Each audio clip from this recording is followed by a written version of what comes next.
400만 달러의 함정? 폰세의 이적 뒤에 숨겨진 거대 구단들의 치밀한 작전과 한화의 씁쓸한 뒷모습 최초 공개. 한화 재계약 완전 불가능한 이유. 야구계의 잔잔한 파문을 일으키는 한 가지 질문이 있습니다.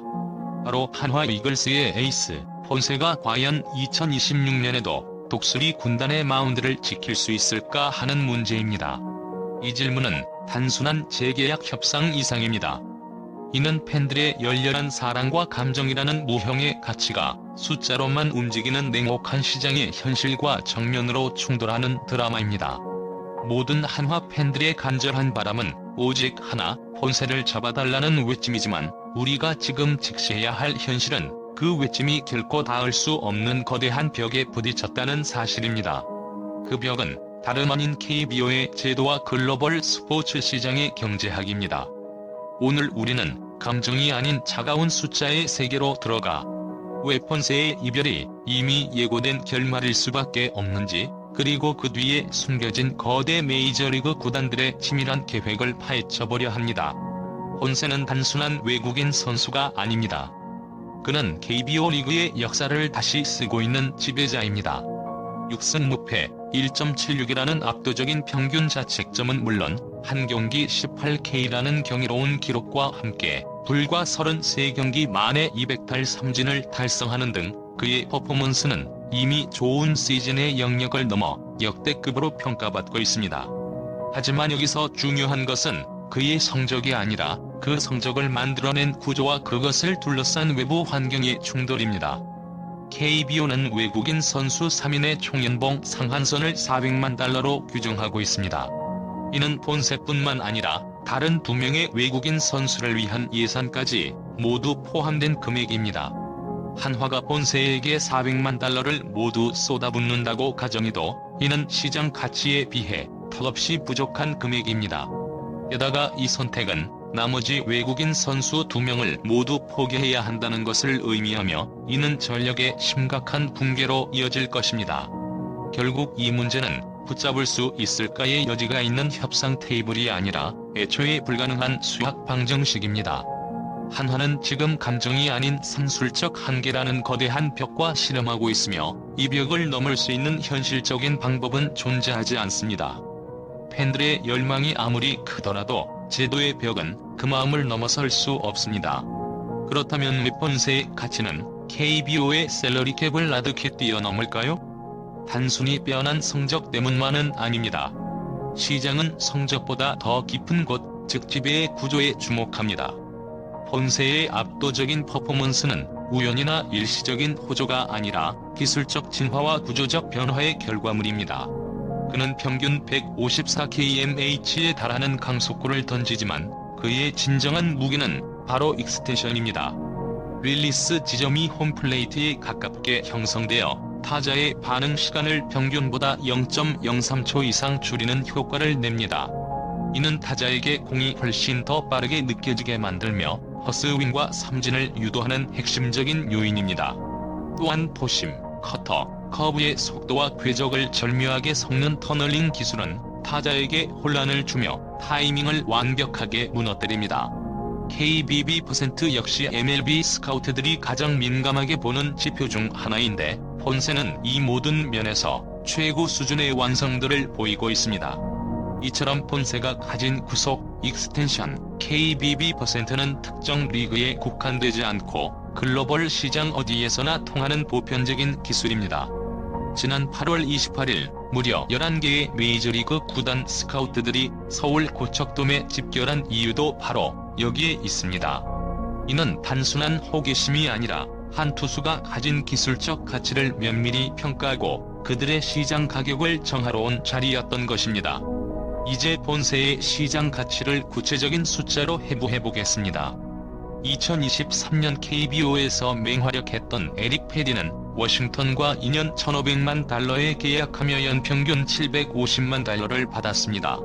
폰세는 패디보다 더 뛰어난 구속, 익스텐션, 그리고 압도적인 삼진 비율을 기록하며 모든 지표에서 그를 상회하고 있습니다.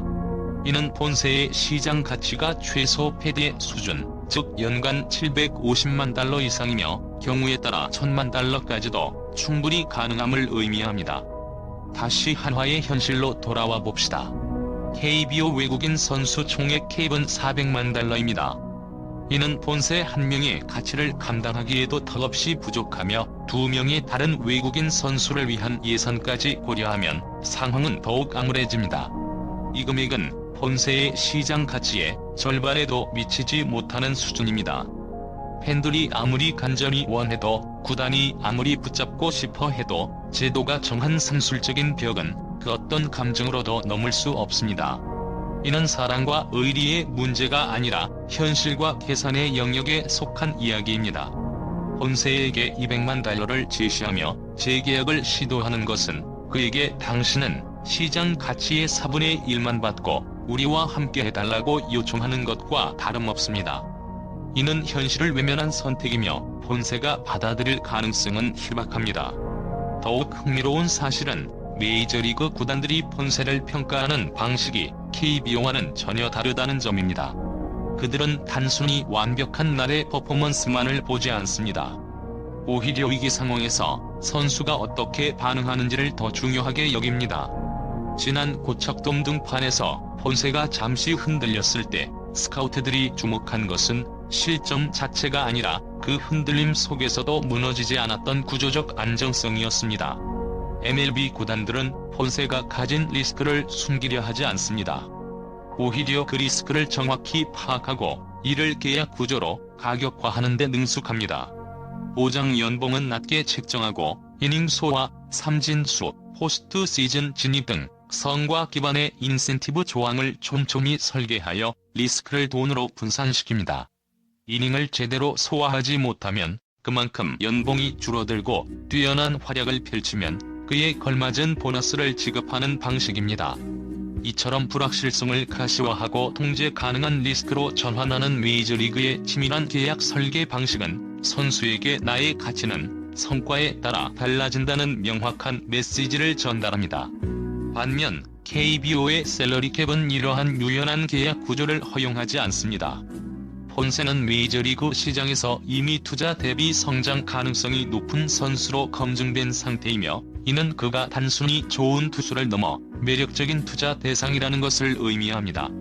결론적으로 본세의 한화 이별은 이미 예정된 수순입니다. 팬들의 간절한 바람에도 불구하고 제도와 숫자는 그를 놓아줄 수밖에 없는 운명을 한화에게 지시하고 있습니다. 하지만 이것이 패배를 의미하지는 않습니다. 본세와의 작별을 비극이 아닌 아름다운 이별로 만들 수 있는 유일한 방법은 그와 함께 우승을 쟁취하는 것입니다. 한화는 이제 본세를 어떻게 잡을 것인가라는 질문을 버리고 본세를 어떻게 최대한 활용해 우승할 것인가로 전략을 수정해야 합니다. 본세가 등판하는 날에는 무조건 이기는 구조를 만들고 그가 없는 날에는 전력 손실을 최소화하는 효율적인 로테이션을 구축해야 합니다. 마지막으로 팬들의 역할이 그 어느 때보다 중요합니다. 본세데이라는 응원 문화를 통해 마운드에 선 그의 한 투구 한 투구에 모든 열정을 집중시켜야 합니다. 우승은 결국 숫자와 계산으로 완성되는 것이지만 그 목표를 향해 달려가는 기세는 팬들의 뜨거운 열기에서 시작됩니다. 이별의 아쉬움은 잠시 접어두고 본세가 한화 유니폼을 입고 뛰는 마지막 순간을 영광으로 물들여야 합니다. 그를 KBO 역사상 가장 위대한 투수 중 한 명으로 보내주는 것이야말로 한화와 팬들이 할 수 있는 최고의 작별 선물입니다.